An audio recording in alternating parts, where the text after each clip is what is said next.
यदि तपाईहरु युट्युबर हुनुहुन्छ भने यो भिडियो तपाईहरुको लागि एकदमै जरुरी रहेछ किनभने यो भिडियोमा म तपाईहरुले बताउने छु कपिराइट फ्री इमेज गुगलबाट कसरी डाउनलोड गर्ने। आजकलको समयमा युट्युबमा युजरहरुलाई सम्झाउनको लागि निकै नै गाह्रो हुन्छ यसरी बोलेर, तर त्यहीमा इमेज युज गरेर तपाईहरु राम्ररी एक्सप्लेन गर्न सक्नुहुन्छ त्यो कुरालाई। तर त्यस्तो इमेजहरु डाउनलोड गर्दा कपिराइट स्ट्राइक आउन सक्छ, कपिराइट ओनरले स्ट्राइक दिन सक्छ तपाईहरुलाई, र त्यसमा तपाईहरुको च्यानल बन्द पनि हुन सक्छ, मोनेटाइजेसन डिसेबल पनि हुन सक्छ। त्यहीमा तपाईहरु कपिराइट फ्री कसरी डाउनलोड गर्ने त? यदि तपाईहरु युट्युबर हुनुहुन्छ भने यो च्यानललाई सब्स्क्राइब गरेर राख्नु, किनकि म यस्तै खालको भिडियोहरु टिप्स र ट्रिक्समा भिडियो बनाउने छु र कपिराइट स्ट्राइक कसरी दिन्छ, कपिराइट स्ट्राइक कसरी हटाउने, यस्तोहरु भिडियो म आउने दिनमा ल्याउने छु र अहिले नै तपाईहरु च्यानललाई सब्स्क्राइब गरेर राख्नु। So without delaying, let's begin.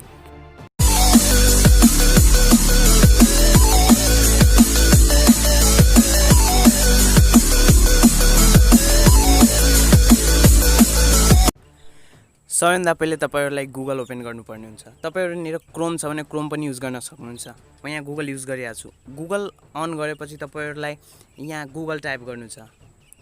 अनि गुगल टाइप गरेपछि तपाईहरुको के हुन्छ कि यहाँ गुगलको अफिसियल पेज, यहाँ अफिसियल त्यसको वेबसाइट आउँछ। अनि त्यसपछि यहाँ हेर्न सक्नुहुन्छ आइसकेछ। अनि त्यसपछि वेबसाइटमा क्लिक गर्नु यसको गुगलको। अनि त्यसपछि गुगलको साइटमा क्लिक गरिसकेपछि तपाईहरुको यस्तो इन्टरफेस आउँछ, डेस्कटप भर्जन जस्तो। अनि त्यसपछि इमेजमा क्लिक गर्नु, यहाँ साइडमा रहेको इमेजमा क्लिक गर्नु। अनि त्यसपछि यहाँ थ्री डटमा क्लिक गरेर अनि त्यसपछि डेस्कटप भर्जन अन गर्नु। डेस्कटप भर्जन अन किन गरिन्छ? किनकि डेस्कटप भर्जन तपाईहरु अन गर्नुहुन्छ भने धेरै फंक्सनहरु तपाईहरुलाई यहाँ खुलेर आउँछ। अनि त्यसपछि यहाँ सर्च बक्समा सर्च गर्नु छ तपाईहरुको। सपोज एक्जाम्पलको लागि मैले माउन्ट एभरेस्ट सर्च गरे। अनि अब जति फोटो आउँछ यसमा कति कपिराइटेड छ, कति कपिराइट फ्री छ, तर खोज्न गाह्रो हुन्छ। तपाईहरु कपिराइटेड भिडियो या फोटो युज गर्नुहुन्छ भने तपाईहरुलाई कपिराइट स्ट्राइक दिन सक्छ कपिराइट ओनरले। अनि के गर्नु छ तपाईहरुलाई सिम्पली यहाँ हेर्न सक्नुहुन्छ टुल छ यहाँ सेटिङको छेउमा। अनि टुलमा क्लिक गरेर यहाँ युजर राइट छ, युजर राइटमा क्लिक गरेर अनि लेभल 4 रियुज विथ मोडिफिकेसनमा क्लिक गरिदिनुहुन्छ। यसले के हुन्छ कि तपाईहरु यसले लेभल रियुज गर्न सक्नुहुन्छ। यो इमेजलाई जति इमेज आउँछ योमा क्लिक गरेर जति इमेज आउँछ त्यतिलाई रियुज गर्न सक्नुहुन्छ। तपाईहरु मोडिफिकेसन गर्न सक्नुहुन्छ यसमा लेखेर केही गरेर है। अनि त्यसपछि तपाईहरुलाई कोही कपिराइट स्ट्राइक दिन सक्दैन योमा।